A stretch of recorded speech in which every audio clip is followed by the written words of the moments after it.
Bismillahirrahmanirrahim. Assalamualaikum warahmatullahi wabarakatuh. Innal hamdalillah nahmaduhu wa nasta'inuhu wa nastaghfiruh wa na'udzu billahi min shururi anfusina wa min sayyiati a'malina. Man yahdihillahu fala mudilla lahu wa man yudlil fala hadiya lahu. وأشهد أن لا إله إلا الله وحده لا شريك له وأشهد أن محمدا عبده ورسوله صلى الله عليه وعلى آله وصحبه وسلم تسليما كثيرا. يا أيها الذين آمنوا اتقوا الله حق تقاته ولا تموتن إلا وأنتم مسلمون. يا أيها الناس اتقوا ربكم الذي خلقكم من نفس واحدة وخلق منها زوجها وبث منهما رجالا كثيرا ونساء واتقوا الله الذي تساءلون به والأرحام إن الله كان عليكم رقيبا. يا أيها الذين آمنوا اتقوا الله وقولوا قولا سديدا يصلح لكم أعمالكم ويغفر لكم ذنوبكم ومن يطع الله ورسوله فقد فاز فوزا عظيما. أما بعد فإن أصدق الحديث كتاب الله وخير الهدي هدي محمد صلى الله عليه وسلم وشر الأمور محدثاتها وكل محدثة بدعة وكل بدعة ضلالة وكل ضلالة في النار أو كما قال رسول الله صلى الله عليه وسلم. معاشر المسلمين جماعة Masjid Baitur Rahim rahimani wa rahimakumullah. Alhamdulillah, segala puji bagi Allah Jalla wa Ala yang dengan nikmat dan taufiknya kita bisa kembali hadir di masjid yang mulia ini semata-mata dalam rangka menunaikan salah satu di antara perintah-perintah Allah Subhanahu wa taala yang Allah Subhanahu wa taala wajibkan kepada kita, yakni talabul ilmi, menuntut ilmu agama Allah Subhanahu wa taala, yang mudah-mudahan apa yang kita kerjakan dengan kesempatan duha ini betul-betul menjadi amalan atau ibadah yang senantiasa diterima oleh Allah Subhanahu wa taala dan Allah berikan ganjaran terbaiknya untuk kita semua. Amin ya rabbal alamin. Jamaah yang dirahmati Allah Subhanahu wa taala, sebelum kita melanjutkan kajian tafsir kita, di mana penting untuk kita ketahui bahwa kita saat ini berada di bulan yang istimewa, di bulan suci yang dimuliakan oleh Allah Subhanahu wa taala. Maka ini merupakan suatu kesyukuran yang hendaknya kita mensyukuri. Hendaknya kita bersyukur kepada Allah Subhanahu wa taala dengan Allah Subhanahu wa taala pertemukan kita dengan bulan yang suci ini. Yaitu bulan apa jamaah? Bulan Rajab. Ya, saat ini kita berada di bulan Rajab, satu di antara 4 bulan yang disucikan oleh Allah Subhanahu wa taala. Kenapa kita perlu mengetahui dan memberitahukan kepada kaum muslimin bahwa bulan yang kita berada di dalamnya saat ini adalah bulan yang disucikan oleh Allah Subhanahu wa taala. Tentunya agar setiap muslim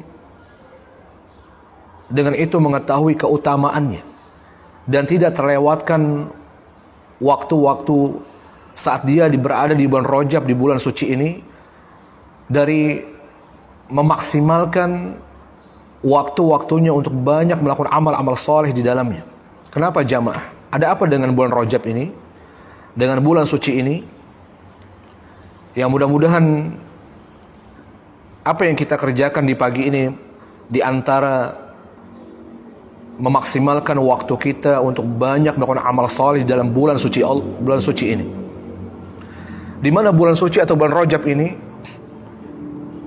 yang kita katakan merupakan satu di antara 4 bulan yang disucikan oleh Allah Subhanahu wa taala, yang keutamaannya di mana amal-amal saleh yang kita kerjakan di bulan Rajab atau di 4 bulan suci yang lainnya, di 3 bulan suci yang lainnya, di mana amal-amal itu dilipat gandakan pahalanya oleh Allah Jalla wa Ala.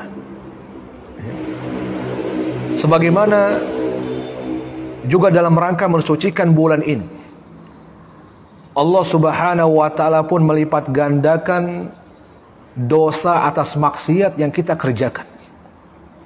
Jamaah Allah Subhanahu wa taala. Banyak kaum muslimin yang menyia-nyiakan waktunya di bulan suci ini. Bahkan tidak tampak ghirah, ya, semangat mereka untuk berlomba-lomba memperbanyak amal-amal soleh yang disyariatkan dan disunnahkan oleh Nabi SAW. Sebagaimana kita melihat kaum muslimin bersemangat memaksimalkan waktu mereka untuk banyak melakukan amal soleh di bulan Ramadan. Padahal bulan ini tidak kalah hebatnya, ya, tidak kalah mulianya dengan bulan Ramadan tentunya. Ya, yang kita ketahui bahwasanya banyak kaum muslimin ketika mereka berada di bulan Ramadan, betul-betul mereka begitu semangat dan memaksimalkan waktu-waktu mereka untuk banyak melakukan amal-amal soleh di dalamnya. Kenapa? Karena mereka mengetahui keutamaan bulan Ramadan, yang juga kaum muslimin mengetahui di mana amal-amal soleh yang dilakukan di dalamnya dilipat gandakan oleh Allah Subhanahu wa taala. Maka ketahuilah jamaah bahwasanya waktu-waktu yang istimewa bukan hanya bulan Ramadan, tapi juga di antaranya waktu yang diistimewakan oleh Allah Jalla wa Ala. Termasuk adalah bulan-bulan yang disucikan oleh Allah Subhanahu wa taala, yang di antaranya adalah bulan Rajab yang saat ini kita berada di dalamnya. Ya, mana dalilnya jamaah? Mana dalil yang menunjukkan bahwa bulan Rajab, ya, di antara 4 bulan yang disucikan oleh Allah Jalla wa Ala, bahkan Allah Subhanahu wa taala menamakan dengan bulan suci. Sebagaimana para ulama mengatakan bahwa Ramadan tidak disebut oleh Allah Subhanahu wa taala dengan bulan suci. Jadi perlu kita ketahui jamaah bahwasanya bulan itu disucikan oleh Allah Subhanahu wa taala ini merupakan penamaan yang syar'i, mustalah syar'i. Ya. Karena dia bersumber dari Allah Subhanahu wa taala. Allah yang menamakan bulan-bulan itu adalah bulan suci. Apakah ada di dalamnya bulan Ramadan jamaah? Nah, kita sebutkan dalilnya. Di mana Allah Subhanahu wa taala berfirman yang menunjukkan dalil ada 4 bulan yang disucikan oleh Allah Subhanahu wa taala. Di mana Allah Subhanahu wa taala berfirman dalam surat At-Taubah ayat 36. Allah Subhanahu wa taala berfirman, "Inna iddatasy syuhur indallahi 12 syahran fi kitabillah yauma khalaqas samawati wal ard minha arba'atun hurum dzalika ad-dinul qayyim fala tadhlimu fihinna anfusakum." Jamaah rahimani wa rahimakumullah. Maka ayat ini, yakni surat At-Taubah ayat 36 ini, merupakan dalil yang menunjukkan bahwa Allah Subhanahu wa taala menetapkan dalam 1 tahun itu ada 12 bulan. Kemudian Allah mengkhususkan, mengistimewakan di antara 12 bulan ini ada 4 bulan suci. Allah Subhanahu wa taala berfirman, "Inna iddatasy syuhur." Sungguhnya jumlah bulan-bulan di sisi Allah Subhanahu wa taala ada berapa bulan? Ada 12 bulan di sisi Allah Subhanahu wa taala.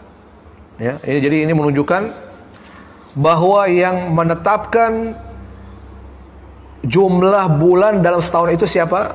Jumlah bulan 12 bulan itu, jumlah bulan dalam 1 tahun itu 12 bulan adalah Allah Subhanahu wa taala. Ya, Allah mengatakan isna asyara syahran fi kitabillah. Ya, dalam setahun itu kata Allah ada 12 bulan di sisi Allah dalam ketetapan Allah Subhanahu wa taala. Kapan Allah Subhanahu wa taala menetapkan 12 bulan ini? Maka Allah Subhanahu wa taala menyebutkan yauma khalaqas samawati wal ard. Pada hari di mana Allah Subhanahu wa taala menciptakan langit dan bumi. Ya, jadi kalau kita ditanya kapan Allah Subhanahu wa taala menetapkan 12 bulan dalam satu tahun ini? Ya, maka jawabannya disebutkan oleh Allah Subhanahu wa taala.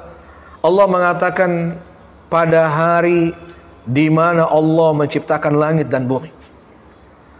Lalu kemudian Allah Subhanahu wa taala mengkhususkan bahwa ada di antara 12 bulan ini ada 4 bulan yang Allah Subhanahu wa taala sucikan. Allah namakan dengan bulan-bulan suci. Allah mengatakan minha arba'atun hurum. Di antaranya kata Allah, di antara 12 bulan ini ada 4 bulan haram kata Allah. Ya, haram ini maknanya apa? Maknanya suci. Maknanya Allah Subhanahu wa taala sucikan, Allah istimewakan dan muliakan. Ya.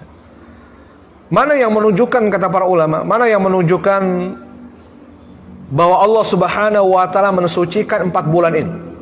Maka ditunjukkan oleh Allah Subhanahu wa taala ketika Allah Subhanahu wa taala mengatakan dalam ayat ini fala tadhlimu fihinna anfusakum. Maka janganlah kalian melakukan kezaliman pada 4 bulan suci ini kata Allah Jalla wa ala. Jamaah Allah Subhanahu wa taala. Sekilas kita melihat tidak ada keistimewaannya. Ya. Karena Allah Subhanahu wa taala menyebutkan dalam ayat ini, janganlah kalian melakukan kemaksiatan di dalamnya.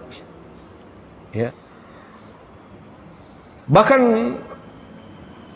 boleh jadi akan dipahami oleh sebagian orang berarti Allah hanya melarang kita melakukan perbuatan maksiat di 4 bulan suci ini. Tentunya ini adalah pemahaman yang keliru. Ya. Yang kita tahu bahwasannya melakukan kemaksiatan, melakukan perbuatan-perbuatan yang haram itu dilarang oleh Allah Subhanahu wa taala kapanpun dan dimanapun kita berada. Bukan hanya terbatas pada 4 bulan suci ini. Kalau kemudian Allah Subhanahu wa taala melarang kita melakukan kemaksiatan pada 4 bulan suci ini, maka larangannya bersifat khusus. Ya. Yang disebutkan oleh Abdullah bin Abbas radhiyallahu anhuma ini menunjukkan bahwa melakukan kemaksiatan pada 4 bulan suci ini maka hukumnya jauh lebih diharamkan oleh Allah Subhanahu wa taala, di mana dosanya itu dilipat gandakan oleh Allah Jalla wa ala. Bahwa dosa melakukan maksiat pada bulan-bulan haram ini itu dosanya dilipat gandakan oleh Allah Jalla wa ala dalam rangka memuliakan dan mensucikan 4 bulan ini. Lalu kemudian Abdullah bin Abbas mengatakan, kalau berbuat maksiat pada bulan-bulan yang disucikan oleh Allah Jalla wa ala, itu dosanya dilipat gandakan oleh Allah Jalla wa ala. Maka begitupun melakukan amal-amal saleh. Maka begitupun melakukan ibadah-ibadah yang disyariatkan, amal-amal saleh yang diperintahkan oleh Allah dan Rasulnya, maka pahalanya pun juga dilipat gandakan oleh Allah Jalla wa ala. Subhanallah. Ini menunjukkan betul-betul istimewanya 4 bulan suci ini. Lalu dari mana kita mengetahui jamaah kalau bulan Rajab di antara 4 bulan suci ini? Sementara tidak ada dalam Al-Quran Allah menyebutkannya. Ya. Maka kita mengetahuinya dari apa yang ditafsirkan oleh Nabi sallallahu alaihi wasallam. Di mana Rasulullah sallallahu alaihi wasallam menafsirkan 4 bulan suci yang disebutkan oleh Allah dalam surat At-Taubah 36 ini.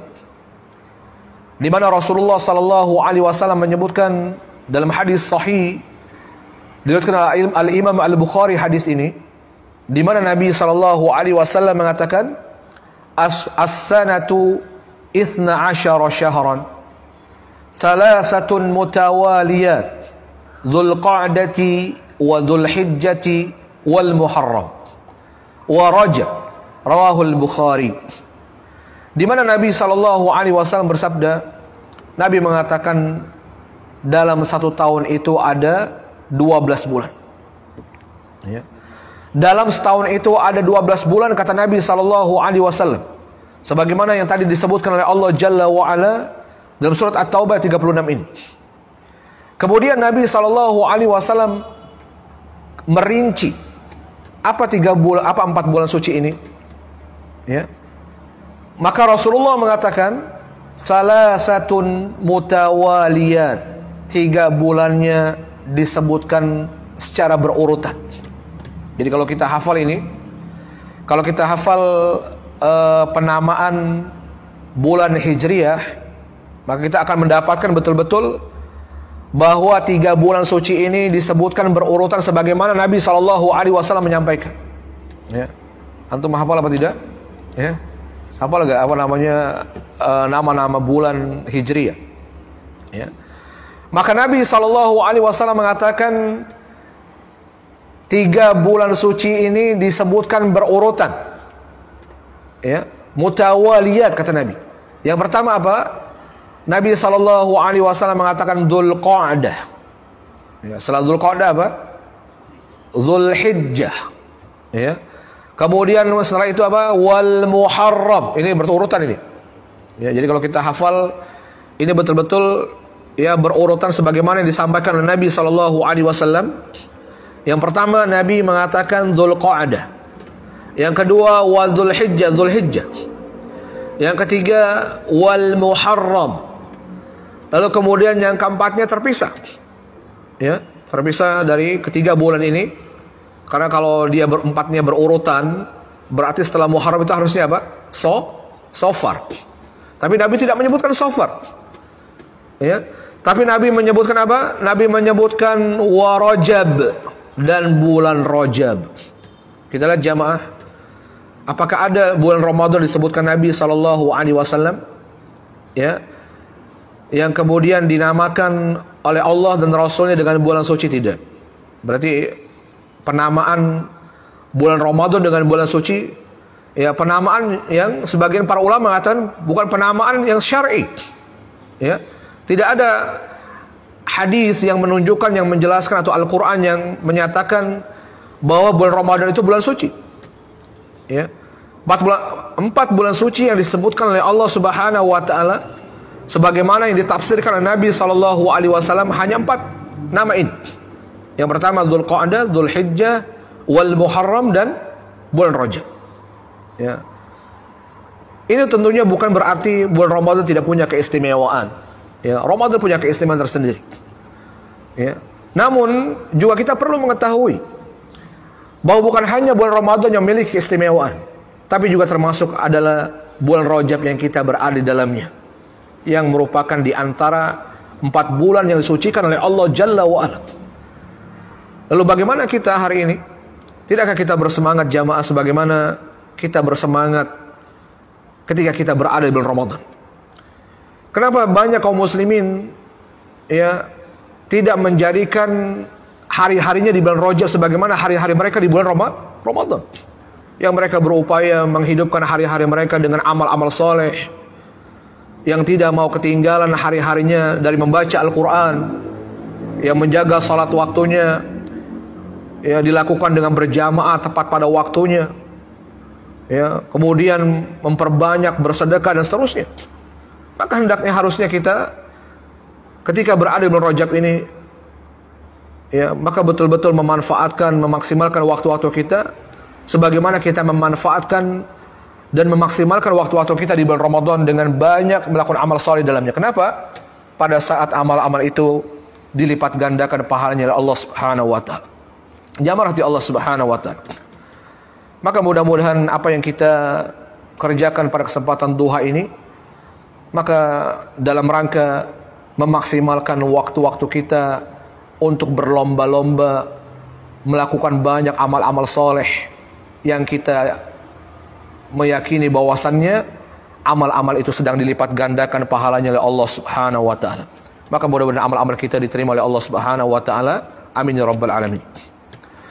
Jamaah yang dicintai Allah Subhanahu wa taala, di mana dalam kesempatan duha ini kita akan melanjutkan kajian tafsir kita, di mana kita masuk dalam tafsir surat Al-Kafirun. Ma'asyiral muslimin, jamaah Masjid Baitur Rahim, rahimani wa rahimakumullah. Juga di antara surat yang favorit bagi kaum muslimin adalah surat Al-Kafirun. Surat yang kita sering membacanya. Ya. Surat yang mungkin kita berulang-ulang membacanya dalam salat-salat kita mungkin. Dan tentunya tidak salah kita banyak membaca surat Al-Kafirun di dalam salat-salat kita.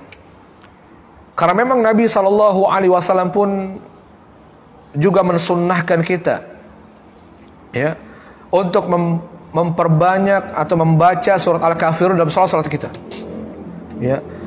Yang itu diantaranya Nabi SAW membaca surat Al-Kafirun, mensunnahkan kepada kita untuk membacanya pada salat-salat apa saja jamaah? Ada yang tahu? Ya. Di antaranya apa?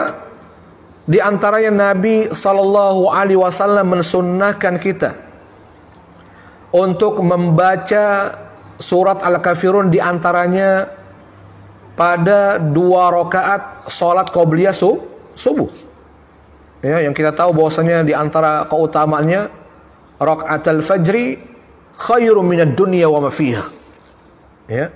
Nabi SAW mengatakan 2 rakaat qobliyah subuh itu keutamaannya, kata Nabi, khairun minad dunya wa ma fiha, lebih baik dari dunia beserta isinya. Jadi sebetulnya orang yang paling kaya itu siapa? Orang yang tidak ketinggalan mengerjakan salat qobliyah subuh. Ya, karena dengan dia mengerjakan salat 2 rakaat subuh ini, Nabi mengatakan dia mendapatkan keutamaan berupa lebih baik dari dunia beserta isi. Subhanallah. Ya, sampai para sahabat ketika ketinggalan mengerjakan qobliyah subuh, ya, mereka mengqadanya setelah waktu subuh. Subhanallah. Saking tidak mau ketinggalan, ya, mendapatkan keutamaan yang besar ini. Maka Nabi SAW mensunnahkan ketika kita mengerjakan qobliyah 2 rakaat qobliyah subuh ini, Nabi mensunnahkan untuk membaca pada rakaat pertamanya setelah membaca surat Al-Fatihah, membaca apa? Al-Kafirun. Masya Allah, ini menunjukkan akan keutamaan tentunya. Ya. Yang kemudian pada rakaat kedua dengan apa? Surat Al-Ikhlas.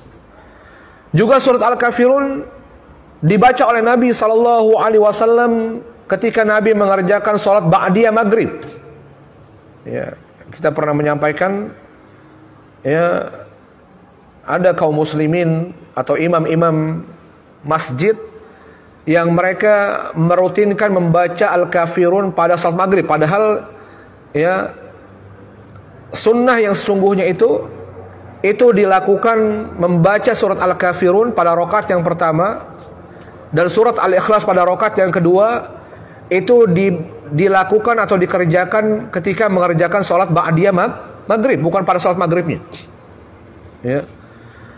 Kemudian juga dilakukan oleh Nabi SAW. Ya, Nabi membaca surat Al-Kafirun dalam sholat witir. Ya. Nabi membacanya pada rakaat yang kedua. Ya. Ketika Nabi mengerjakan witir dengan 3 rakaat, maka Nabi SAW mensunnahkan kita juga untuk membaca surat Al-Kafirun pada rakaat yang kedua.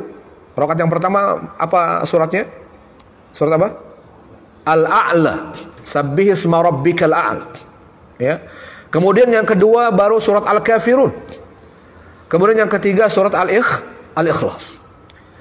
Kemudian juga Nabi SAW membaca surat Al-Kafirun ketika Nabi mengerjakan salat 2 rakaat tawaf. Ya, mungkin Bapak Ibu sekalian, ya, kalau menunaikan ibadah haji atau umroh, maka setelah mengerjakan tawaf, kita disunnahkan untuk mengerjakan salat 2 rakaat. Ya, yang disebut dengan salat 2 rakaat tawaf. Ya, di mana Nabi SAW mensunnahkan untuk kita membaca surat Al-Kafir pada rakaat yang pertama setelah Al-Fatihah. Masya Allah, ini menunjukkan, ya, dalil-dalil bahwa surat Al-Kafirun adalah surat yang utama. Jalla Allah Subhanahu wa taala.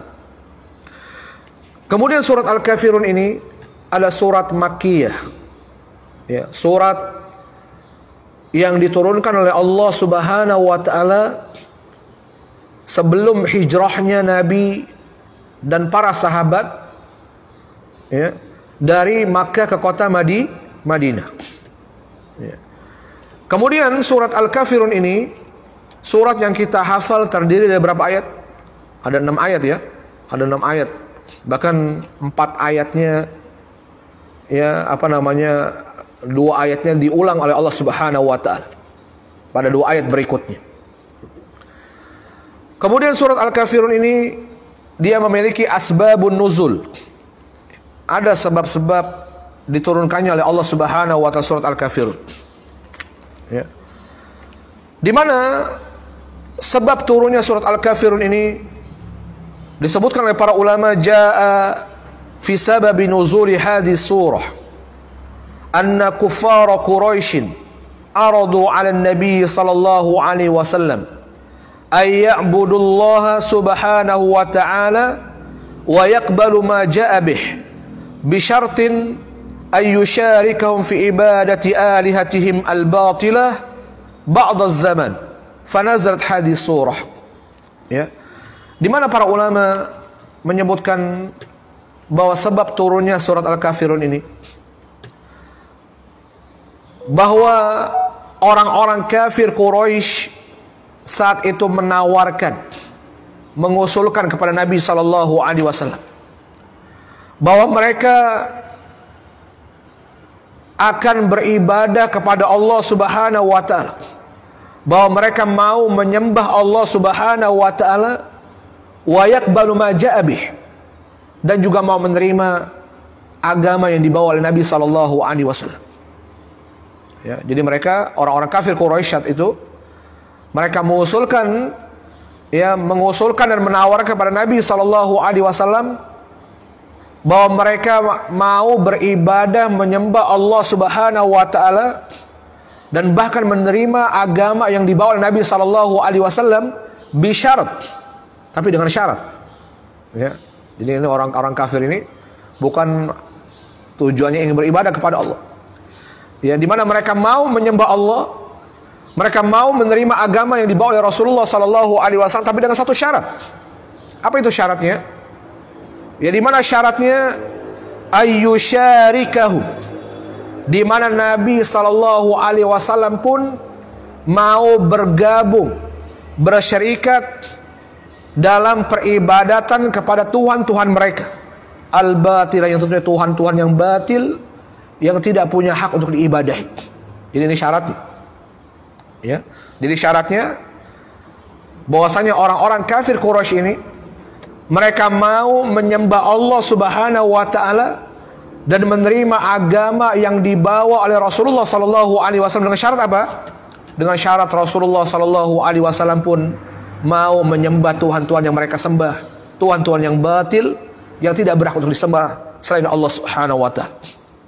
Sebagaimana dalilnya disebutkan dalam riwayat Abdullah bin Abbas radhiyallahu anhu, di mana Abdullah bin Abbas mengatakan, inna Quraisyan wa'adu Rasulullah sallallahu alaihi wasallam ayyutuhu malan fayakunu aghna rajulin bi Makkah wa yuzawwijuhu ma arada minan nisa wa yata'u akibah faqalu lahu hadha laka indana ya Muhammad wa kuffa an syatmi alihatina fala tadhkurha bisu'.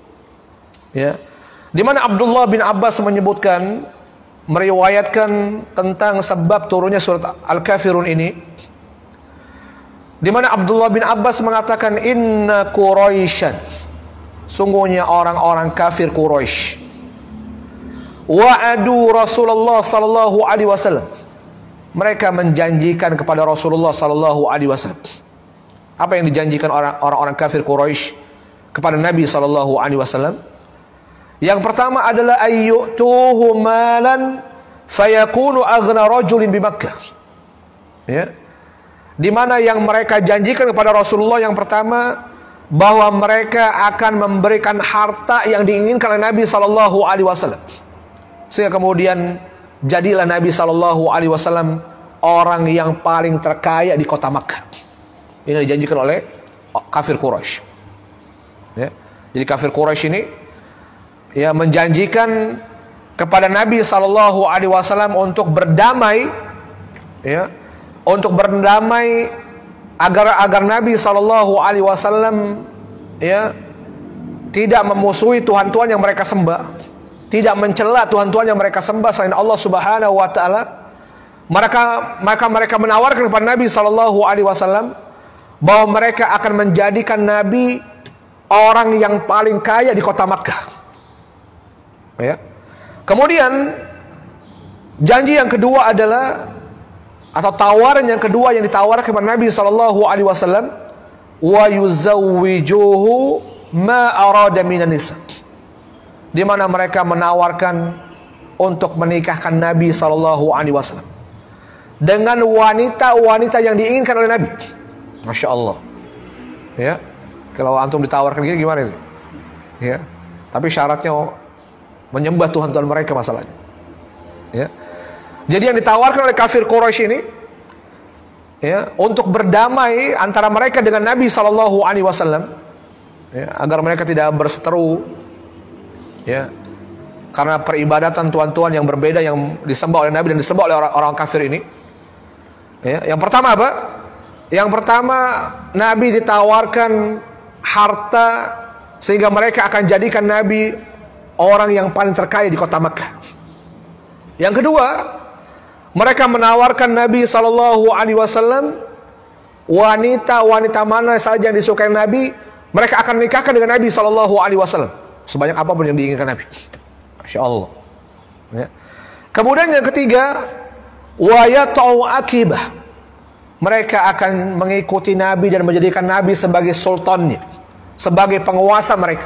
Masya Allah. Diberikan kekuasaan yang penuh oleh orang-orang kafir Quraisy kepada Nabi Sallallahu Alaihi Wasallam. Ya.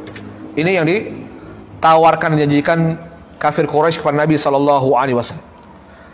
Lalu kemudian mereka mengatakan, kata Abdullah bin Abbas saat itu, faqalu lahu, lalu mereka mengatakan kepada Nabi Sallallahu Alaihi Wasallam, hadza laka indana ya Muhammad. Ya, wahai Muhammad, ini semuanya untuk dari kita. Masya Allah. Ini semuanya, kata orang kafir Quraisy ini, semua yang kami miliki akan kami berikan untukmu wahai Nabi Muhammad Sallallahu Alaihi Wasallam. Ya, mau harta kita akan berikan semuanya, mau wanita kita akan nikahkan kepada kamu. Engkau mau menjadi penguasa, kami akan jadikan kamu sebagai penguasa kami. Ya. Namun apa kata mereka ini? Wa kuffa an syatmi alihatina. Tapi dengan syarat, berhentilah engkau wahai Nabi Muhammad. Ya, berhentilah engkau wahai Nabi Muhammad Sallallahu Alaihi Wasallam mencela Tuhan-Tuhan kami. Masya Allah, ini dianggap Nabi ini, ya, ketika mendakwahi mereka ini untuk meninggalkan Tuhan-Tuhan yang batil yang mereka sembah dan hanya beribadah kepada Allah Subhanahu Wa Taala, ini seakan-akan bentuk celaan Nabi Sallallahu Alaihi Wasallam pada Tuhan-Tuhan yang mereka sembah. Ya, sehingga mereka mengatakan apa? Ya, dan berhentilah engkau wahai Nabi Sallallahu Alaihi Wasallam dari mencela Tuhan-Tuhan kami ini. Fala tadhkurha bisu, jangan engkau pernah menyebut-nyebut keburukannya kembali. Ya, Masya Allah, Nabi dianggap apa? Jangan engkau sebutkan wahai Nabi, fala tadhkurha, jangan engkau sebut Tuhan-Tuhan kami ini dengan berbagai keburukan. Jadi engkau diam saja dari masalah ini. Nabi mau ditutup mulut Nabi SAW untuk tidak berdakwah mencela Tuhan-Tuhan mereka, untuk meninggalkan Tuhan-Tuhan mereka yang mereka sembah selain Allah Subhanahu Wa Taala. Ya. Fa in lam taf'al fa inna na'rid 'alaika khasla wahidah. Ya, sehingga apa kata mereka? Kalau engkau ya tidak mengerjakan ini, ya maka kita akan menawarkan bentuk tawaran kesepakatan yang lain. Ya, jadi ini ini yang ditawarkan oleh orang-orang kafir ini. Agar apa? Ya, fahiya laka wa lana fiha salah. Ini semata-mata untuk kemaslahatan kita bersemuanya. Ini untuk kebaikan engkau wahai Nabi Muhammad, ya, dan juga untuk kebaikan kami. Ya. Apa penawaran yang mereka tawarkan? Ya, yang tadi janji mereka akan memberikan harta kepada Nabi sallallahu alaihi wasallam, memberikan wanita yang disukai Nabi untuk dinikahkan dengan Nabi sallallahu alaihi wasallam, dan bahkan mereka ingin jadikan Nabi sebagai penguasa mereka, asalkan Nabi tidak lagi jangan mencela tuhan-tuhan mereka, tidak menyebut kejelekan tuhan-tuhan mereka, ya, dengan membuat satu kesepakatan, apa kesepakatan ini? Maka Nabi SAW bertanya, qala ma hiya? Apa kesepakatannya, kata Nabi? Ya. Apa kesepakatannya, kata Nabi SAW? Yang bagi mereka ini adalah maslahat, ini adalah kebaikan buat Nabi dan juga buat mereka orang-orang kafirin. Maka mereka mengatakan qalu. Mereka kemudian mengatakan kepada Nabi SAW, begini wahai Rasulullah, ya, ta'budu alihatana sanah, yaitu dengan engkau menyembah Tuhan-Tuhan kami 1 tahun.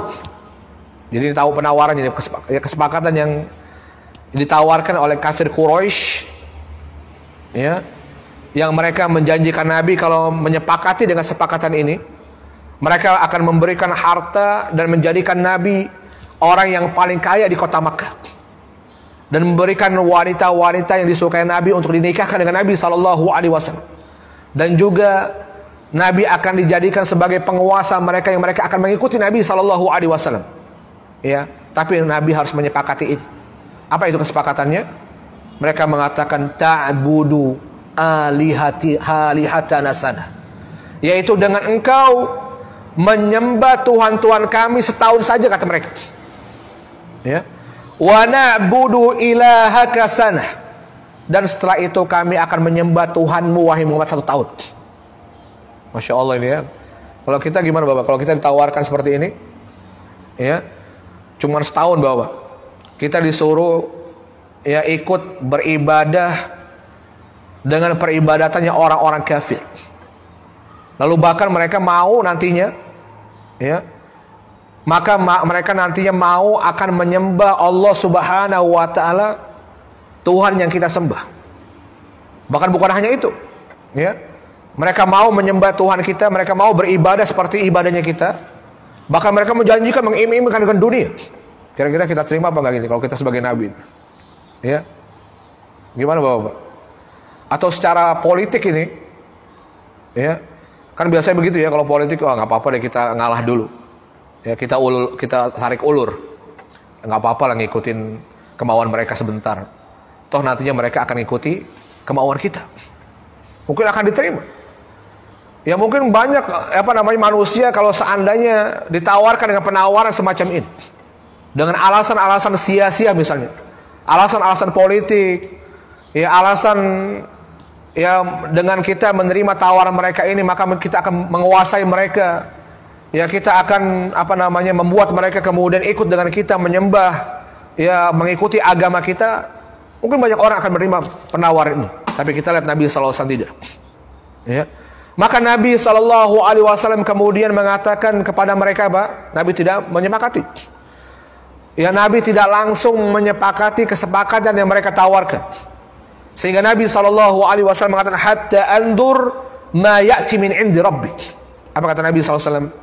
Ya, saya mau lihat dulu, kata dia. Ya, saya akan lihat dulu, ya, akan wahyu yang datang dari Tuhanku itu. Masya Allah, kita lihat Nabi menunggu wahyu saat itu. Ya, Nabi tidak menyepakati. Ya, maka barulah turun surat Al-Kafirun ini. Ya, faja'a hadzal wahyu. Maka kemudian datanglah wahyu ini, surat Al-Kafirun ini. Ya, di mana Allah Subhanahu wa Ta'ala mengatakan yang pertama, dalam surat yang pertama, qul ya ayyuhal kafirun. Katakanlah wahai Nabi Muhammad sallallahu alaihi wasallam. Ya. Katakanlah wahai Rasul sallallahu alaihi wasallam. Ya ayyuhal kafirun. Wahai orang-orang kafir, kata Allah. Ya. Nabi disuruh untuk menjawab usulan mereka ini, penawaran mereka ini. Wahai orang-orang kafir, kata Rasulullah sallallahu alaihi wasallam, berdasarkan perintah Allah Subhanahu wa Ta'ala. La a'budu ma ta'budun. Aku tidak menyembah ma ta'budun. Ya, apa-apa yang kamu sembah. Itu maksudnya apa? berhala-berhala. Aku tidak menyembah, kata Rasulullah sallallahu alaihi wasallam, berhala-berhala, Tuhan-Tuhan yang palsu, yang batil, yang kalian menyembahnya, kata Rasulullah sallallahu alaihi wasallam. Ya, jadi ayat ini merupakan bentuk pernyataan, ya, penegasan kepada orang kafir bahwa dalam masalah ibadah, masalah yang tidak ada toleransi. Ini perlu kita ketahui jamaah. Ya. Ini merupakan dalil tidak ada toleransi bagi kaum muslimin terhadap orang kafir dalam masalah-masalah ibadah dan dalam masalah-masalah akidah. Sebagaimana Nabi SAW diperintahkan oleh Allah untuk menjawab tawaran orang kafir ini, yang menyuruh Nabi SAW untuk melakukan toleransinya, ikut beribadah menyembah Tuhan-Tuhan yang batil yang mereka sembah.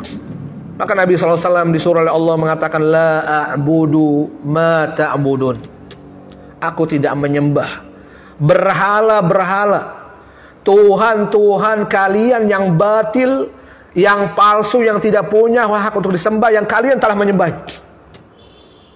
Ya. Kemudian Allah Subhanahu wa taala menyebutkan dalam ayat yang ketiga, wala antum abiduna ma a'bud.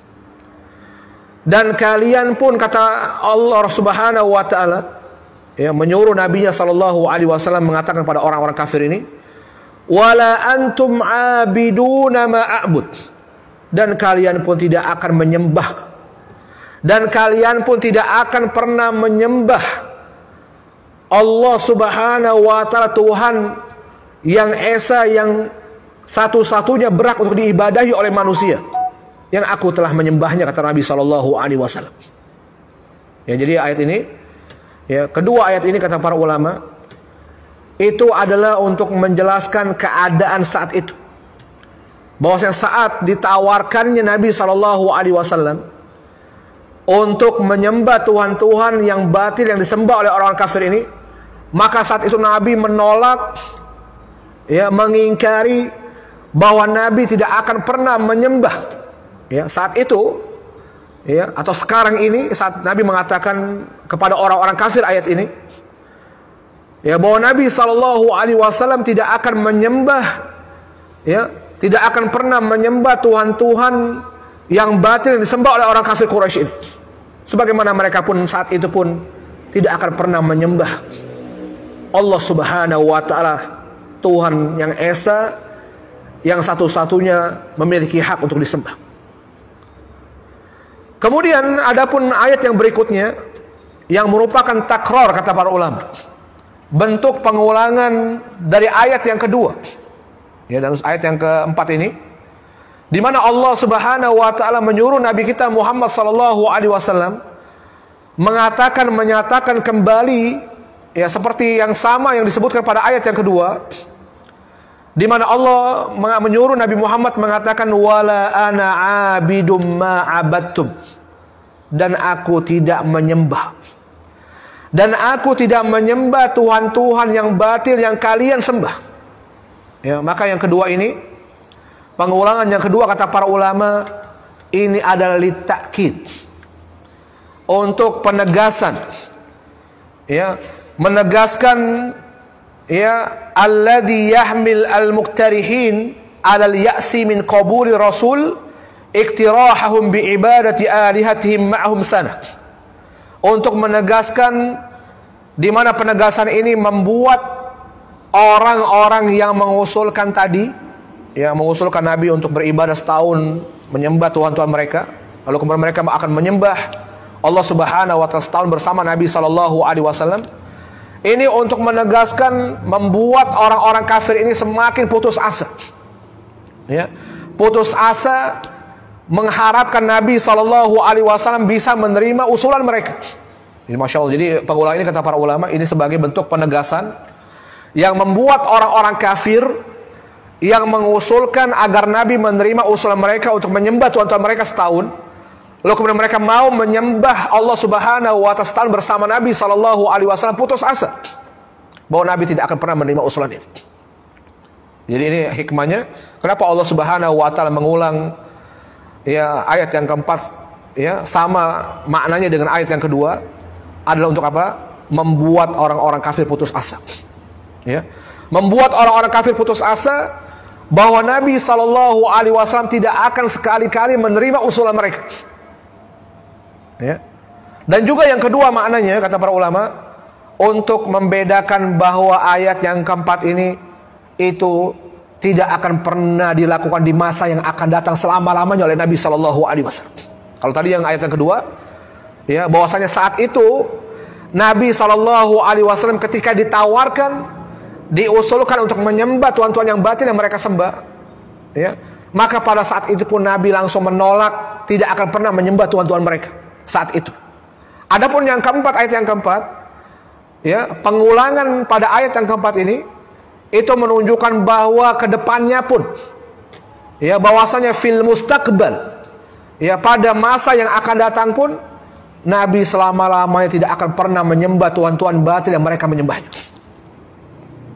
Kemudian juga begitu pun dengan ayat setelahnya, ini juga menunjukkan takror, kata para ulama, menunjukkan pengulangan ayat, ya, sebagai bentuk takkid, yaitu penegasan untuk ayat yang sebelumnya, di mana Allah Subhanahu wa taala berfirman, wala antum abiduna ma a'bud, dan kalian pun tidak akan pernah menyembah, kata Nabi sallallahu alaihi wasallam, dan kalian pun tidak akan pernah menyembah Allah Subhanahu wa taala, Tuhan yang esa, yang satu-satunya berhak untuk diibadahi oleh manusia, yang saat ini aku menyembahnya, kata Nabi sallallahu alaihi wasallam, juga di masa yang akan datang. Juga maknanya apa? Maknanya litakid. Maknanya bahwasannya orang-orang kafir Quraisy ini, ya, wabil khusus, ya, orang-orang yang diturunkan ayat Al-Kafirun ini, surat Al-Kafirun kepada mereka ini siapa? Ya, karena ayat, ya, apa namanya? Secara khusus surat Al-Kafirun ini diturunkan kepada orang-orang kafir Quraisy yang mengusulkan usulan tersebut. Ya, siapa namanya? Yang pertama adalah Al-Walid ibn Al-Mughirah. Yang kedua adalah Al-As bin Wa'il As-Sahmi. Kemudian yang ketiga adalah Al-Aswad ibn Al-Muttalib. Kemudian yang keempat adalah Umayyah bin Khalaf. Ya, maka empat kafir Quraisy ini secara khusus, ya, ini adalah yang dimaksud oleh Allah Subhanahu wa taala, orang-orang kafir yang selama-lamanya tidak ada kesempatan mereka untuk menyembah Allah Subhanahu wa taala. Ya, di mana ayat ini, ya, bahwa Allah Subhanahu wa taala memastikan bahwa orang kafir Quraisy ini, wabil khusus keempat orang ini, itu dipastikan oleh Allah Subhanahu wa taala tidak akan pernah menyembah Allah Subhanahu wa taala, dan selama-lamanya mereka akan menyembah berhala-berhala, tuhan-tuhan yang batil yang mereka selama ini menyembahnya. Jadi ini merupakan suatu kepastian jamaah. Ini naudzubillah kita, ya, di mana orang-orang ini dipastikan oleh Allah Subhanahu wa taala, ya, bahwasanya mereka tidak akan pernah menyembah Allah selama-lamanya. Di saat orang-orang kafir, tentunya sebagaimana keyakinan kita, orang-orang kafir punya potensi, ya, mereka punya potensi untuk menyembah Allah Subhanahu wa taala, mendapatkan hidayah dari Allah Subhanahu wa taala. Yang kita tentunya tidak boleh kita dalam kehidupan kita memvonis misalnya ada orang kafir, lalu kita pastikan orang kafir ini nggak mungkin mendapatkan hidayah Allah Subhanahu wa taala. Ya, tidak mungkin orang kafir ini dia mendapatkan hidayah Islam. Mereka kemudian akan meninggalkan ibadah mereka yang batil, tuhan-tuhan yang mereka sembah yang tidak punya hak untuk disembah, lalu kemudian mereka, ya, mendapatkan hidayah untuk menyembah Allah Subhanahu wa taala. Kita nggak boleh memastikan. Misalnya kita masuk, ini orang kafir, nggak mungkin dia masuk Islam ini. Dia nggak mungkin mentauhidkan Allah Subhanahu wa taala. Ya, ini selamanya kafir. Tidak boleh. Ya. Karena boleh jadi orang kafir itu dia kemudian mendapat hidayah Allah Subhanahu wa taala. Kemudian dia mengesahkan, mentauhidkan Allah Subhanahu wa taala. Dia meninggalkan tuhan-tuhan yang batil yang mereka sembah selama ini, yang tidak punya hak untuk disembah. Mungkin saja. Ya, setiap orang punya potensi mendapat hidayah Allah Subhanahu wa taala. Adapun pada ayat ini, di mana Allah Subhanahu wa taala memastikan orang-orang kafir, ya, bahwasanya mereka ini tidak akan pernah menyembah Allah Subhanahu wa taala, itu terkhusus adalah kepada empat orang ini. Ya, siapa empat orang ini tadi? Yang pertama adalah Al-Walid ibn Al-Mughirah, yang kedua adalah Al-As bin Wa'il As-Sahmi, yang ketiga ada Al-Aswad ibn Al-Muttalib, Yang keempat adalah Umayyah bin Khalaf. Ya. Di mana keempat orang ini dipastikan oleh Allah Subhanahu wa taala. Keempat kafir Quraisy yang mengusulkan usulan kepada Nabi sallallahu alaihi wasallam, ya, di mana mereka mengusulkan agar Nabi dan mereka berdamai, ya, tidak saling mencela, ya, Tuhan-Tuhan mereka ini, ya, dengan menjanjikan bahwa mereka akan memberikan harta dan menjadikan Nabi orang yang paling kaya di kota Makkah, bahkan menikahkan dengan wanita-wanita yang disukai oleh Nabi sallallahu alaihi wasallam, dijadikan penguasa oleh mereka dengan syarat Nabi sallallahu alaihi wasallam mau menyembah Tuhan-Tuhan mereka 1 tahun dan mereka akan menyembah bersama Nabi Allah Subhanahu wa taala. Maka ini orang-orang inilah yang mengusulkan inilah yang dipastikan oleh Allah Subhanahu wa taala bahwa mereka, ya, tidak akan pernah menyembah Allah Subhanahu wa taala. Ya, bahwa mereka selama-lamanya bahkan sampai wafatnya mereka dalam keadaan kufur dan berbuat syirik kepada Allah Subhanahu wa taala. Dan itu terbukti, ya, bahwasanya mereka betul-betul keempat orang ini itu mati dalam keadaan kufur, dalam keadaan berbuat syirik kepada Allah Subhanahu wa taala. Jangan berarti Allah Subhanahu wa taala. Ya, jadi hikmah takror ini, pengulangan ini, yang pertama apa? Yang pertama membuat orang-orang kafir Quraisy yang mengusulkan tadi mereka berputus asa. Ya. Mereka berputus asa, ya, untuk mengharapkan Nabi menerima usulan mereka. Ya, jadi, ya, ini yang hikmahnya kenapa Allah Subhanahu wa taala mengulang ayat yang sama, yang senada dengan ayat sebelumnya. Ya, maka di antara hikmahnya sebagai penegasan yang membuat orang-orang kafir berputus asa. Ya. Kemudian yang lainnya adalah apa? Ya, membuat Nabi berputus asa. Juga para ulama mengatakan, seperti Syekh Abu Bakar Jabir Al-Jazairi mengatakan, juga di antara hikmahnya kenapa Allah mengulangi 2 ayat, ya, setelahnya ini dengan seperti 2 ayat sebelumnya ini. Yang kedua juga di antaranya adalah membuat Nabi putus asa, ya, dari mengharapkan keimanan dan hidayah buat orang-orang kafir Quraisy ini. Masya Allah. Ya, jadi Nabi adalah orang-orang yang betul-betul menginginkan iman kepada orang-orang kafir. Ya. Nabi itu adalah Nabi yang betul-betul memiliki belas kasih, mengharapkan manusia itu, ya, mereka mendapatkan hidayah dan beriman kepada Allah Subhanahu wa taala, mentauhidkan Allah Subhanahu wa taala. Tapi pada ayat ini Allah menjadikan Nabi berputus asa. Ya.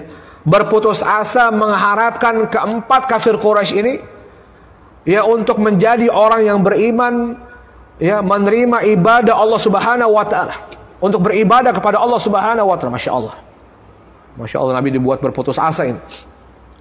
Ya, sehingga Nabi tidak lagi memiliki harapan agar keempat orang ini bisa memeluk agama Islam dan menyembah Allah Subhanahu wa taala semata. Jangan berarti Allah Subhanahu wa taala. Maka para ulama mengatakan, ya, bahwa betul-betul, ya, Allah Subhanahu wa taala menjadikan keempat orang kafir Quraisy ini mereka dibinasakan, dimatikan oleh Allah Subhanahu wa taala, ya, dalam kekufuran, kesyirikan kepada Allah Subhanahu wa taala. Ya. Wa sadaqallahul azim, kata para ulama, maka benar apa yang dikatakan oleh Allah Subhanahu wa taala. Ya. Apa yang dikabarkan oleh Allah Subhanahu wa taala tentang keempat kafir Quraisy ini. Annahum la ya'budunallaha ibadatan tunjihi min azabi wa tudkhiluhum rahmatah. Betul-betul apa yang dikabarkan oleh Allah Subhanahu wa taala pada surat Al-Kafirun ini, yang mengabarkan keempat kafir Quraisy ini betul-betul mereka tidak akan pernah menyembah Allah Subhanahu wa taala. Ya, bahwasanya annahum la ya'budunallah, bahwasanya mereka itu tidak akan pernah menyembah Allah Subhanahu wa taala selama hidup mereka, ya, ibadatan tunji min adzabin alim, di mana beribadah kepada Allah yang dapat menyelamatkan mereka dari azab Allah Subhanahu wa taala, ibadah yang menyelamatkan mereka dari siksa Allah Subhanahu wa taala, wa tudkhiluhum jannatah, ibadah yang membuat mereka, memasukkan mereka dalam surga Allah Subhanahu wa taala. Maka betul-betul, ya, Allah maha benar dengan apa yang Allah kabarkan, bahwasanya orang-orang kafir Quraisy ini, keempat kafir Quraisy ini, Allah matikan dalam keadaan tidak pernah menyembah Allah Subhanahu wa taala, ya, di mana menyembah Allah Subhanahu wa taala betul-betul sebab keselamatan mereka dari azab Allah dan memasukkan mereka dalam surga Allah Subhanahu wa taala. Kemudian terakhir dalam surat Al-Kafirun ini Allah Subhanahu wa taala mengatakan, ya lakum dinukum waliyadin. Allah Subhanahu wa taala mengatakan, dan bagi kalian agama kalian. Ya, ini menunjukkan bahwasanya orang-orang muslim, Nabi SAW dan para sahabat diperintahkan oleh Allah Subhanahu wa taala untuk berlepas diri dari ibadah-ibadah yang dilakukan orang kafir. Dari penyembahan terhadap tuhan-tuhan yang batil yang disembah oleh orang-orang kafir. Lakum dinukum, bagi kalian agama kalian. Waliyadin, dan bagiku agama. Ya. Ini menunjukkan bahwasanya Allah Subhanahu wa taala memerintahkan kita kaum muslimin untuk tidak bertoleransi dalam masalah-masalah ibadah, dalam masalah-masalah agama. Adapun dalam hal-hal yang lain, ya, masalah-masalah dunia, maka boleh seorang muslim misalnya bekerja, ya, memberikan toleransi dalam masalah-masalah dunia dengan orang-orang kafir, maka tidak ada masalah. Ya. Namun yang berkaitan dengan ibadah, ya, beribadah kepada Allah Subhanahu wa taala, yang berkaitan dengan agama, maka tidak boleh kaum muslimin, ya, memberikan toleransinya kepada orang-orang kafir, seperti misalnya, ya, mengucapkan selamat atas ibadah-ibadah orang kafir, maka tidak boleh. Ya, maka ini menunjukkan dalil surat Al-Kafirun, di antara dalil kata para ulama yang menunjukkan akan haramnya kaum muslimin bertoleransi dalam urusan-urusan agama, dalam urusan-urusan ibadah kepada Allah Subhanahu wa taala. Ya, jangan Allah Subhanahu wa taala, sebagaimana kita melihat banyak kaum muslim melakukan hal-hal seperti ini. Ya. Di mana dalam kehidupan kita banyak kaum muslimin yang melakukan toleransi yang kebablasan tentunya. Ya. Bahkan sampai mereka mengikuti ibadah-ibadahnya orang kafir atas nama toleransi. Ya. Bahkan mereka, ya, mengucapkan selamat atas peribadatan orang kafir, bahkan berkontribusi mensupport ibadah-ibadahnya orang kafir, maka ini jelas ini adalah perbuatan yang diharamkan oleh Allah Subhanahu wa taala. Bahkan bisa berkonsekuensi menyebabkan kekufuran.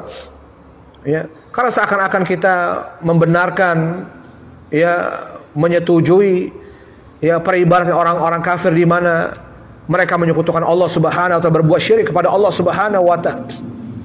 Ya, maka sama halnya tentunya kata para ulama, ya, mensupport ibadah orang kafir sama sebagaimana kita beribadah kepada apa yang mereka sembah. Waliyadzubillah.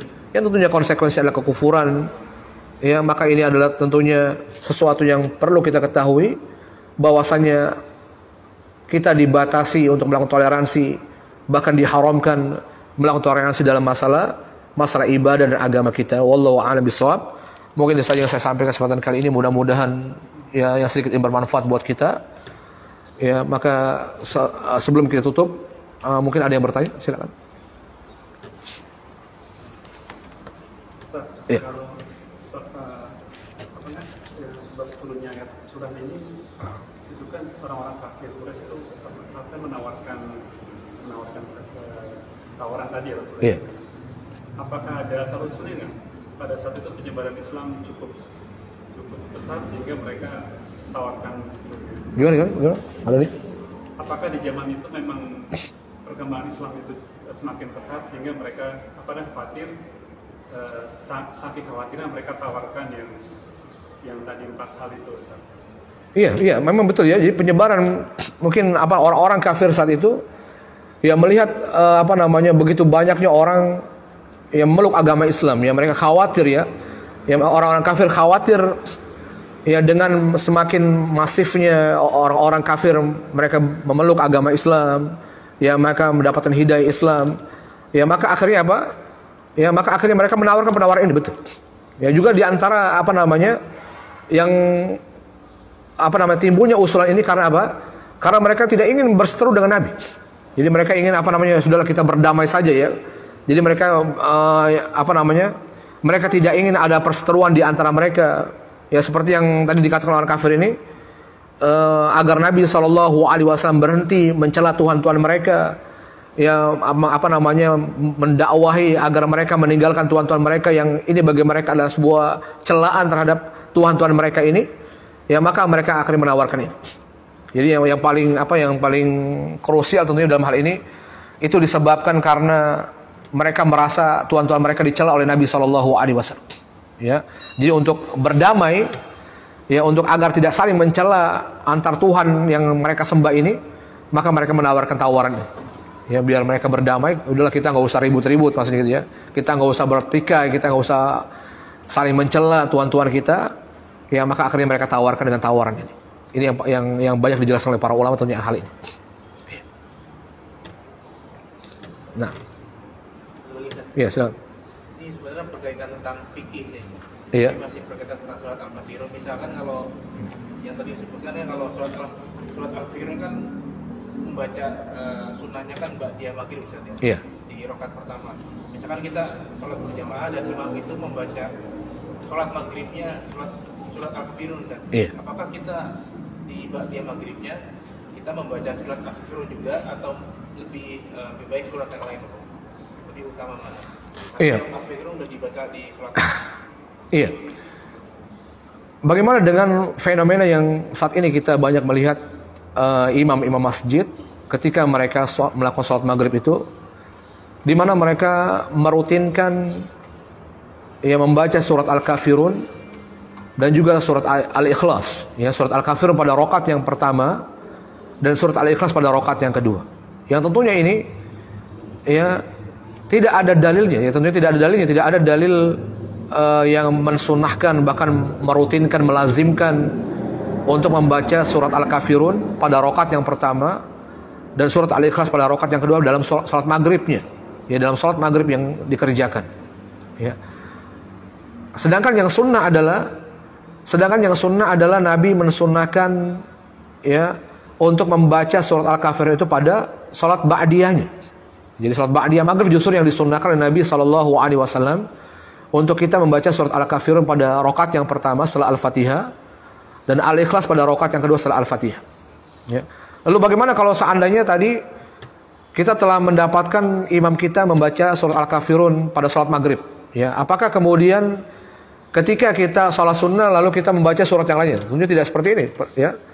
Tetap tentunya yang paling afdol, yang paling utama tentunya adalah sebagaimana yang dicontohkan Nabi.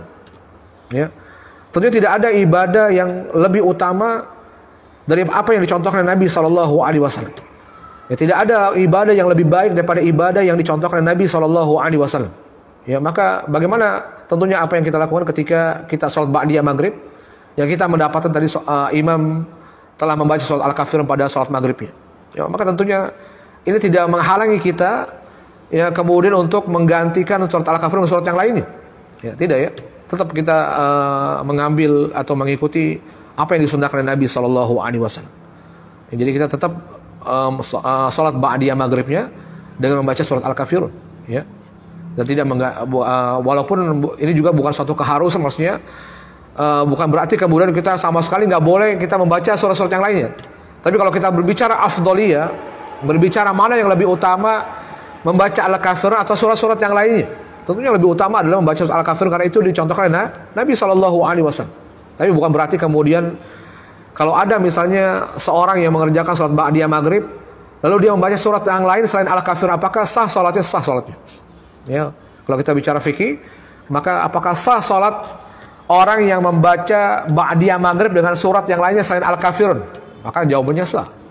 Tapi kalau kita bertanya mana yang lebih afdol, ya, apakah membaca surat Al-Kafirun yang itu dicontohkan Nabi, ya, apa surat yang lainnya? Misalnya kita bahkan lebih panjang dari surat Al-Kafirun misalnya. Saya membaca surat Al-Baqarah misalnya ba'diyah maghrib.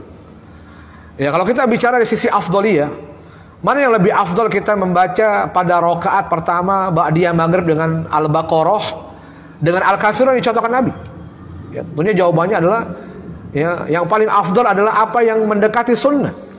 Ya, apa yang dicontohkan Nabi SAW adalah yang paling afdol. Tidak ada yang lebih afdol daripada apa yang dicontohkan Nabi SAW. Bahkan para ulama ketika menafsirkan surat Al-Mulk ayat 2, ya, ketika Allah mengatakan ayyukum ahsanu amal, siapakah di antara kalian yang paling baik amalnya? Siapakah di antara kalian yang paling baik amalnya di sisi Allah Subhanahu wa taala? Maka Al-Qadi Al-Iyad rahimahullahu taala ketika menafsirkan surat Al-Mulk ayat 2 ini, ketika Allah Subhanahu wa taala mengatakan siapakah di antara kalian yang paling terbaik amalnya, maka apa yang dikatakan Qadi bin Iyad ini? Di mana Al-Fudail bin Iyad ini mengatakan bahwasannya yang terbaik amalnya di antara kita itu adalah dengan dua hal. Yang pertama akhlasuhu wa aswabuhu. Yang pertama adalah orang yang paling terbaik amalnya di antara kita adalah akhlasuhu. Orang yang paling ikhlas di antara kita dalam beramal. Jadi orang yang paling terbaik amalnya itu siapa? Orang yang paling ikhlas di antara kita dalam mengerjakan amal yang diperintahkan oleh Allah Subhanahu wa taala itu. Semakin orang ikhlas, maka semakin terbaik amalnya. Kemudian yang kedua adalah wa aswabuhu, yang paling sesuai dengan sunnah. Jadi syarat amal itu menjadi amal yang terbaik. Yang pertama adalah orang yang paling ikhlas, yang paling ikhlas dalam melakukan amal. Yang kedua adalah wa aswabuhu, adalah yang paling sesuai dengan sunnah Nabi Sallallahu Alaihi Wasallam, yang paling mendekati sunnah. Semakin amal itu mendekati sunnah, semakin amal itu sesuai dengan sunnah Nabi Sallallahu Alaihi Wasallam, maka semakin amal itu terbaik di sisi Allah Subhanahu Wa Taala. Jadi ini yang menjadi standar kita, yang menjadi barometernya. Jadi kalau kita ditanya mana yang lebih baik, mana yang lebih afdol ketika kita sholat ba'diyah maghrib, baca Al-Baqarah apa baca Al-Kafirun? Atau dengan alasan kan tadi imam sudah baca Al-Kafirun, sebaiknya kita membaca surat yang lainnya. Tidak, tapi tetap kita beramal dengan ittiba, mengikuti apa yang dicontohkan Nabi sallallahu alaihi wasallam. Wallahu a'lam bishawab. Satu ada hikmah tertentu nggak pas kita baca surat ini di sholat sunnah subuh itu kok sunnah apa gobrek subuh? Apakah ada hikmahnya? Ada hikmah karena apa misalnya? Hikmah tertentu nggak? Jadi sehingga kita membaca surat Al-Kafirun. Wallahu a'lam. Anda belum mendapatkan apakah ada penjelasan kenapa Nabi SAW membaca surat Al-Kafirun, merutinkan Al-Kafirun dan Al-Ikhlas pada beberapa sholat beliau ini. Tidak ada, setahu Anda tidak ada Nabi menyebutkan alasan. Tapi yang jelas para ulama mengambil hikmah dari apa yang dibaca Nabi SAW, karena di dalam surat Al-Kafirun ini mengandung kandungan yang begitu besarnya tentunya. Yang di dalamnya tentunya ada tauhid, Di situ adalah berlepas diri dari kekufuran, Kemudian betul-betul ikrar seorang muslim untuk hanya menyembah kepada Allah Subhanahu wa taala dan meninggalkan segala bentuk kesyirikan, yang meninggalkan tuhan-tuhan yang disembah selain Allah Subhanahu wa taala, sebagaimana yang terdapat dalam surat Al-Ikhlas. Maka ketika para sahabat yang sebagaimana kita pernah menjelaskan, yang ada para sahabat yang ketika sholatnya yang dibaca hanya surat Al-Ikhlas, kemudian dilaporkan kepada Rasulullah Sallallahu Alaihi Wasallam, fulan mengimam kita wahai Rasulullah, yang dibaca hanya surat Al-Ikhlas. Lalu Nabi kemudian kembali mengatakan kepada orang-orang yang melaporkan ini untuk bertanya kepada si fulan ini yang selalu merutinkan baca Al-Ikhlas. Ternyata yang menjadi alasan imam ini membaca surat Al-Ikhlas, merutinkan baca Al-Ikhlas dalam setiap rakaatnya, yang pertama adalah kecintaannya kepada surat ini. Yang kedua karena kandungan yang terdapat dalam surat Al-Ikhlas ini. Itu mengandung mengandung sifat-sifat Allah Subhanahu wa taala, yang kemudian mengandung tauhid. Mengandung tauhid. Yaitu mengikhlaskan ibadah hanya kepada Allah Subhanahu wa taala. Maka ini alasan-alasan ini. Alasan karena kandungan yang besar, yang utama yang terdapat dalam surat kedua, surat Al-Kafirun dan Al-Ikhlas ini. Yang di dalamnya mengandung tauhid kepada Allah Subhanahu wa taala. Wallahu a'lam bishawab. Kalau secara khusus misalnya rincian Nabi merinci kenapa Nabi baca Al-Kafirun karena begini-begini, wallahu a'lam, enggak tahu. Setahu Anda tidak ada penjelasannya dari Nabi secara rinci, secara detail. Sebab alasan Nabi kenapa Nabi membaca Al-Kafirun dan Al-Ikhlas. Wallahu a'lam bishawab. Tapi yang dijelaskan para ulama karena berisi kandungan tadi. ya kandungan tauhid. Ya, Allah a'lam bishawab. Ya, cukup ya. Tapi kalau tidak ada lagi yang ditanyakan, kita cukupkan kajian kita. Wassallallahu ala nabiyyina Muhammadin wa ala alihi washabbihi wasallam. Subhanakallahumma bihamdika asyhadu an la ilaha illa anta astaghfiruka wa atubu ilaik. Wassalamu alaikum warahmatullahi wabarakatuh.